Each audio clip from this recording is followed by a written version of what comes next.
ThaBoxingvoice.com here with Jessie Vargas, former 2-division champ. Jessie, I think I heard some stuff in social media. You felt that KEITH Thurman should have fought you, is what you feel? Or?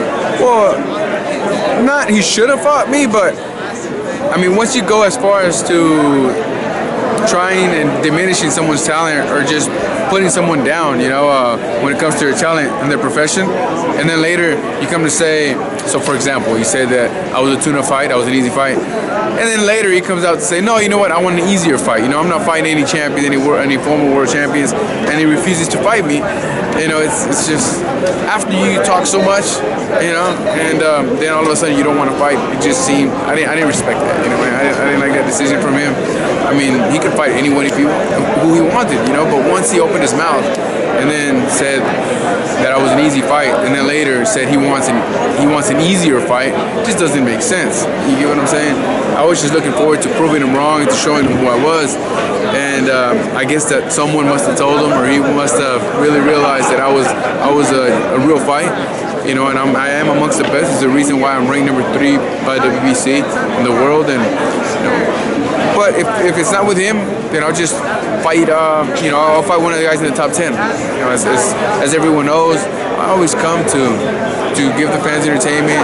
I always choose a good fighter to go up against. That way we can give them a show. And more than anything, the reason why I wanted that fight was because he has the WBC title, WBC and WBA title. Those are 2 titles that mean a lot to me. I was crowned WBA champion. It was my first title that I gained in the light welterweight division. And now I want the WBC title around my waist. And that's why I was really interested in that fight. Besides that, they say he's a top guy. He does have 2 belts. And that's the reason why I was looking forward to it. You know, but those talks just, they all went another route, and now he'll be fighting someone else from what I'm hearing. So that it seemed like that fight was close to happening for early part of this year. So what officially took it off the table? What made it off the table for good? Was it KEITH and his team, or what? It wasn't me. Right. It wasn't me for sure. We were looking forward to it, you know, because from what I had heard was that the fight was possible, and it was going to be. It was possibly going to be, no, it was going to be made in May.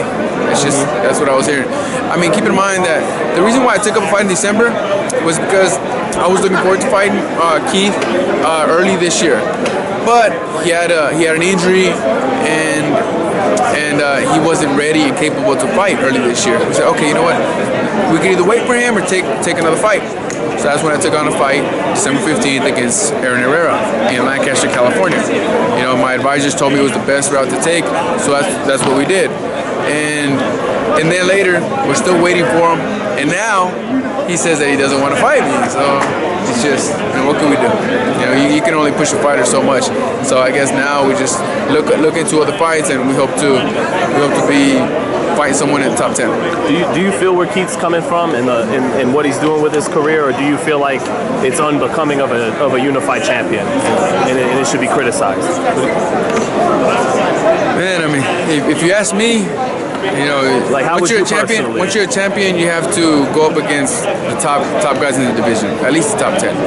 You know, there's a reason you're a champion, and you have to continue to prove why you're a champion and why you're the best in the division. That's the way I see it, and that's the way I always was, and that's why I always took up tough fights. I mean, I fought right after I beat Saddam Ali. When I won the WBA title, I only fought the guys that were ranked top 10. And then when I beat Saddam Ali for the WBO title, you know, literally right after that, we're negotiating with Kilbrook for the unification fight. You know, and the only reason the fight wasn't made was because we agreed on a deal on a certain amount, and then a few days later they said they couldn't pay that much. You know, and when you're doing business and you already agreed upon a deal, and they come back and they say, you know what, no, we're not paying you this much. But it's understandable too, because I guess that they were going through. England was going through a crisis at that time. Oh, okay. And that's what made the change. Right. Well, I mean, negotiations fell apart right after that. And then, guess what? We come to start negotiating against Pacquiao. I mean, why would I choose an easy fight? I mean, if I'm a champion, I have to continue to fight against the best and give my fans the fights that they want to see. It was Bradley, Saddam Ali, and then Manny Pacquiao back to back to back. Yeah, Tony DeMarco. Right.